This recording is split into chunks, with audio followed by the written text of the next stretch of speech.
As politicians argue over the definition of a recession, Americans are becoming less optimistic about the economy. Consumer confidence has slipped for the third straight month. In Washington, Lauren Blanchard, Fox News. With us now for more insight is Chris Markowski, who is the host of the radio show and podcast Watchdog on Wall Street. Good morning to you, Chris. Morning. All right, so bottom line here for me, is the Fed, what they're trying to do is just slow the red-hot economy? Yeah, they're trying. You got to take some money out of the system. There's various different reasons why you have inflation. One of the biggest ones is obviously too much money chasing too few goods.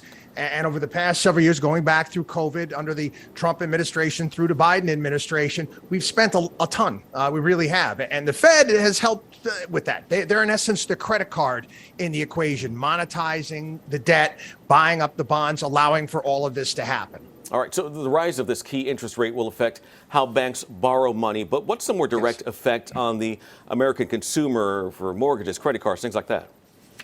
Well, there's a good side and there's a bad side.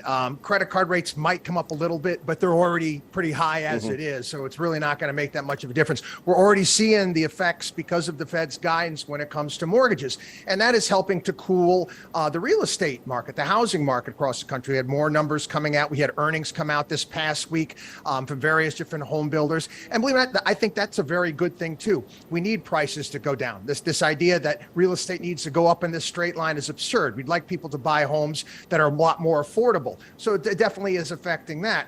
Also, you're going to see a little bit of a bump up in your savings and your CD rates on the good side. Something you mentioned just a moment ago, you don't need housing prices rising so fast, and it will let a lot of people get in on the housing market now that the home prices are not rising so much. But it's beneficial, the interest rate hike, it's beneficial for mortgage lenders, but how is it beneficial to the average American, raising the interest rate? Well, right now, you're paying more to borrow money. It's not, as far as that side of the equation is concerned, it's not good. The only side is in regards to your savings. If you're putting money away in a bank, we all know we haven't been getting any rate of return on our savings and CDs. That will come up a little bit. Yeah. The Fed is in a bit of a box. They always point to Paul Volcker, and you remember what he did back in the 1980s.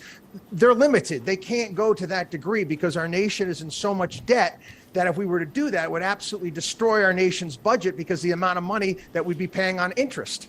Gotcha. All right. So the unemployment rate, let's get to that. As that's held steady at 3.6%, near 50-year lows for 4 months. But for the overall economy to slow meaningfully, it said that hiring needs to kind of wind down. We've seen that somewhat in tech, but are we seeing that in larger other sectors as well? Well, yeah, I mean, we could take a look across the board. A lot of companies are starting to obviously reassess. This is what happens during slowdowns and recessions and periods like this. Companies are going to take a look and see what's working and what's not working. It's smart.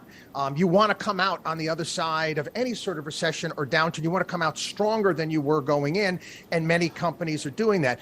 With that being said, there's still 2 job openings in the United States for every 1 person looking for work. So still, going out and looking for a job, you still have a great deal of bargaining power.